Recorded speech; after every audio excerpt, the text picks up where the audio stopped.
कभी ऐसा लगा कि जिंदगी ने आपको इतनी जोर से तोड़ा कि आप फिर से उठ नहीं पाएंगे? अगर हां तो रुकिए, शायद यही टूटना आपकी जिंदगी की असली शुरुआत हो। इस वक्त जो किताब आप सुनने जा रहे हैं, ये किताब उन लोगों के लिए है जिन्होंने जिंदगी में कुछ ऐसा झेला हो जो अंदर से पूरी तरीके से हिला दिया हो। शायद बचपन का जख्म, कोई बहुत बड़ा धोखा, या ऐसा कोई जिसे दिखाया और बताया ना जा सके। और ये किताब उन लोगों के लिए भी है जो दूसरों को राहत देना चाहते हैं, जैसे मोटिवेशनल स्पीकर, थेरेपिस्ट, काउंसलर या टीचर। इस किताब की लेखिका डॉक्टर एडिथ शेरो, जो एक क्लिनिकली फिजिकोलॉजिस्ट, समाज सेविक और एक राइटर हैं। इनकी सोच और बूझ के साथ लिखी लाखों बुकें मार्केट में सेल हो चुकी हैं। इस वक्त जिस किताब के बारे में आप सुनने जा रहे हैं, उसकी 34,09,730 प्रतियां बिक चुकी हैं। और अब मौका है आपके पास इसे सुनने और समझने का। तो अब हम बढ़ते हैं इस पहले चैप्टर पर, जिसमें हम जानेंगे कि ड्रामा असल में होता क्या है। Chapter first. जब हम किसी घटना के शिकार होते हैं तो उस वक्त क्या सोचते हैं या कैसा महसूस करते हैं? और अब आपको जवाब मिल गया होगा कि ड्रामा का मतलब क्या होता है। आइए इसे हम और भी डिटेल में समझें। जब कोई घटना इतना गहरा हो कि वो आपकी सोच, आपकी पहचान और आपके जीने के तरीके को बदल दे। मतलब जैसे एक बच्चा जिसे बचपन में बार बार डांटा गया हो और बड़ा होने पर खुद को बेकार समझने लगे, या फिर एक लड़का या एक लड़की जिसे धोखा मिला हो, वो सालों तक प्यार पे भरोसा नहीं कर पाता, या कोई आदमी जो किसी अपनों को खो देता है और वो फिर कभी ठीक से मुस्कुरा नहीं पाता। डॉक्टर शेरू कहती हैं, ड्रामा सिर्फ हमें तोड़ता नहीं, वो हमें बदलने का मौका देता है। वो हमें गहराई से जोड़ता है, हमारे अंदर के सच्चे इंसान से। ड्रामा का मतलब सिर्फ वो नहीं जो आपके साथ हुआ, ड्रामा का मतलब है जो अंदर हुआ, उसके बाद चुपचाप जीने वाली वो चुभन जिसका जिक्र कोई नहीं करता। तो अब आपने महसूस कर लिया कि ड्रामा का मतलब क्या होता है। तो आइए अब हम बढ़ते हैं अगले चैप्टर पर, जिसमें हम जानेंगे कि ड्रामा से निकलने का पहला कदम क्या होता है। चैप्टर 2, हीलिंग मीन्स इलाज, यानी कि जब दर्द बोलने लगता है। क्या कभी ऐसा लगा है कि हम मुस्कुरा तो रहे हैं लेकिन अंदर से टूटे हुए हैं?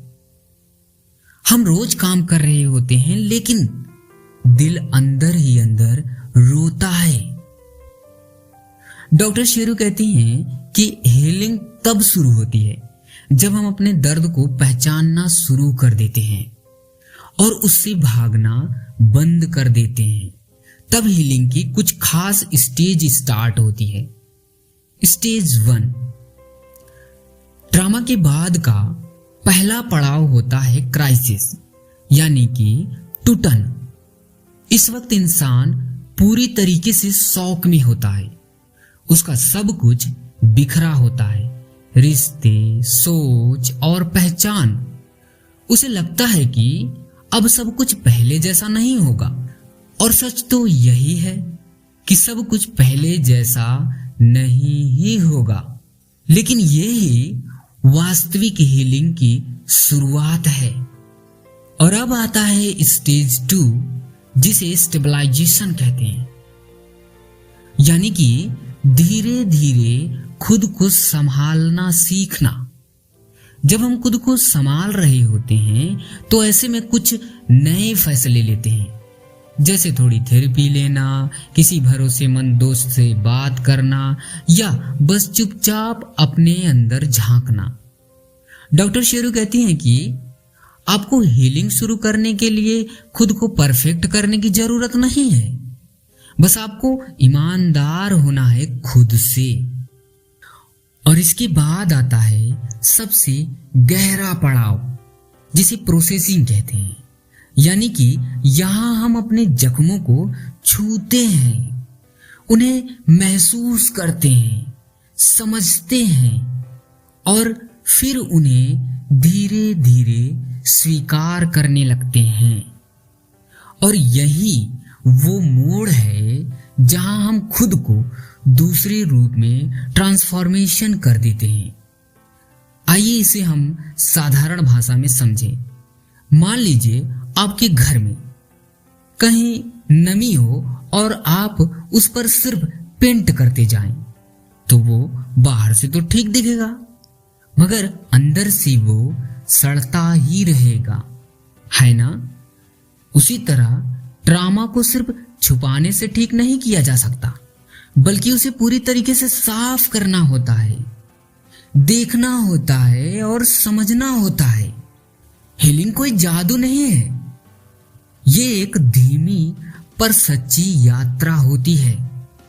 हर दिन थोड़ा थोड़ा करके हम उस इंसान के पास लौट रहे होते हैं जो हम पहले हुआ करते थे, या शायद उससे भी बेहतर। और अब हम बढ़ते हैं अगले चैप्टर पर, जिसमें हम जानेंगे कि ट्रॉमा से जीवन का नया अर्थ कैसे बनता है और कैसे एक टूटा हुआ इंसान फिर से उम्मीद बन सकता है।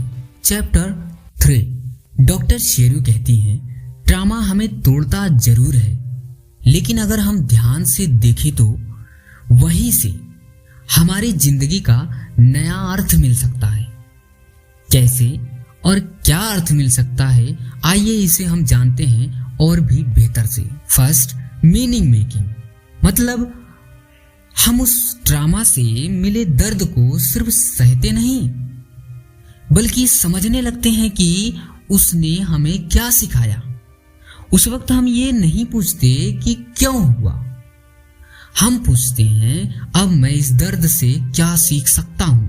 उदाहरण के लिए मान लो किसी बच्चे को बचपन में बहुत ज्यादा जलील किया गया या उसे हर बार बोलने से रोका गया, मगर इन सब के बावजूद बड़ा होकर के वो लड़का मोटिवेशनल स्पीकर बन गया।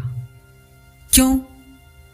क्योंकि उसने सीखा कि आवाज कितना जरूरी होता है। और यही है ट्रॉमा से मीनिंग निकालना। Second, transformation. जब हम अपने जख्मों से सीखते हैं तो हम सिर्फ जिंदा नहीं रहते, बल्कि हम अंदर से बदलने लगते हैं। डॉक्टर शेरू इसे पोस्ट ट्रॉमेटिक ग्रोथ कहती हैं, यानी ऐसा विकास जो ट्रॉमा के बाद होता है और वो इंसान पहले से ज्यादा मजबूत, दयालु और गहरा बन जाता है। और ऐसे में हमें अब अपने दर्द से शर्म नहीं आती है, बल्कि हम उसे अपनाने लगते हैं। हम दूसरे के दर्द को भी समझने लगते हैं और हम अपने बारे में एक नई कहानी बनाते हैं, जिसमें हम शिकार नहीं, योद्धा होते हैं। जब आप अपने पुराने जख्मों को देखते हैं और कहते हैं अब तू मुझे नहीं तोड़ेगा, बल्कि मैं तुझसे सीख कर दुनिया को दिखा दूंगा कि मैं तुझसे हारा नहीं हूं।